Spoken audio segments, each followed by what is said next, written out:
Hi and welcome to another Figuring Out Japan review. Please check the description of this video for more details, including our Facebook page and our eBay store, which includes all the greatest collectibles from Japan.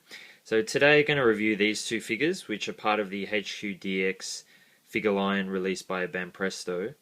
And HQDX means High Quality Deluxe Figures, which was the main figure line released by Banpresto originally in 2005 and then in 2008. These particular two were released in 2008, and these two are rather special because they were not only the only two GT figures released in this figure line, but pretty much the only GT figures released by Banpresto. There were a few released by Bandai way back 20 years ago, when GT originally aired, but Banpresto themselves haven't really had many GT figures. There was a pan release in the S Culture series last year, but very, very little. So maybe that's because GT is not popular, but these two figures are really rare and collectible. So there is love for these. But I'd love to hear in the comments what you think about GT. My personal opinion was it was a pretty decent series. I don't think it tarnished the name of Dragon Ball, so why not? Another 64 episodes to the series. And I really like the SS4 transformation. It's a good balance between the Super Saiyan transformation and the monkey Uzaru form. And for those of you who've been watching the movies, the new one released this year in 2015 and the one 2013, I don't really like the God transformation. I mean, nothing really changes except the color of Goku's hair. And then the Super Saiyan God one is just a different color hair. So really lacks imagination. And to be honest, I've seen, fan comics released in Japan that have Super Saiyan 5 and, like different forms of Frieza. And I think they're better than some of the stuff that's been put out recently. So, look, I love Dragon Ball, but I really don't think GT was that bad, to be honest. And if I compare it even to... Look, I loved the movies, they were cool, but I think in some ways they lacked a bit of imagination. So, yeah. As I said, I'd love to hear your comments. Jack Specific in the West, who took over the figurine rights from Irwin Toy after they went bankrupt, did actually release a line of GT figures.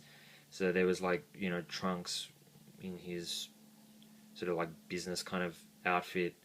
There was Child Goku, there was Super Saiyan 4 Goku, there was Baby, Super Saiyan 3 Child Goku. There's quite a few. There was a Red Dragon release. There's quite a few of those that were released if you're looking for Dragon Ball GT figures. But I know you want to see these ones. So firstly, I was a bit surprised that they don't have a Super Saiyan 4 Goku. The guy on the right is actually Super Saiyan 4 Gogeta, which is the fusion of Vegeta and Goku. And I don't really know why they did that, but I assume it's because Banpresto always release figures in lots of 2. And obviously they thought, well, we either go 2 or we go 4. And they could have easily done 4, they could have released Baby or Omega Shenron or something, but they stuck with 2. And I guess Super Saiyan 4 Gogeta probably looks a bit more like Goku than it does Vegeta, so maybe that's why they went with this. But I love this figure. I love the stance that he's in. I think they really got the stance hand down. He's got his arms crossed. And I really love the colouring and the shading. Even if you look at his hair, you can see, if I get that into focus, you can see there's different shades. It's not monotone. It's a really nice toning, really nice detail with the monkey fur pattern, same in the tail. Even, pretty much everything has got, nice toning features. It's just a really nice quality paint job. And I was actually a bit surprised as well that sorry, moving the camera around a bit, the jacket, it's pretty hard to show. But the jacket is actually metallic gold, it's not just a yellow. So really, really high finish. And the eyes also actually have a couple of pupils in there. So, yeah, it's quite a nice finish. So this assembles in 3 pieces, so the tail comes out and also the waist, it connects at the waist. But no glue or anything required like all Banpresto figures. Love the hair. So that's Super Saiyan 4 Gogeta. So really cool figure, really. I mean, there's not much to complain about that one. And I guess a bit similarly for SS4 Vegeta.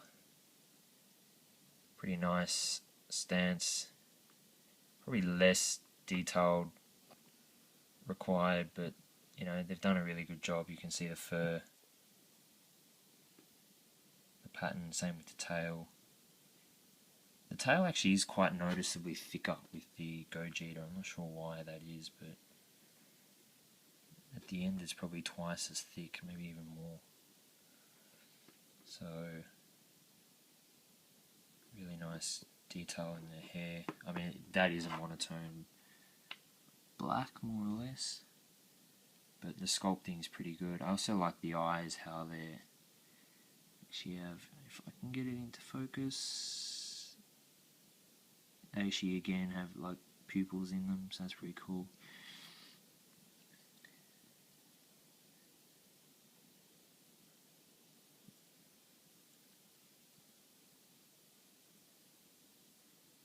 So that's Super Saiyan 4 Vegeta. So they're the two GT figures released, and that's the bases that they sit in, like all the HQ DX figures.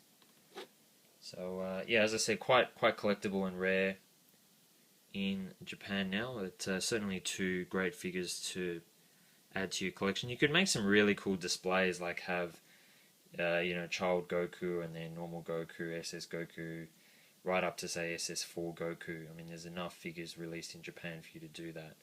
So that would be a really cool display. But anyway, and you could do the same thing for Vegeta as well.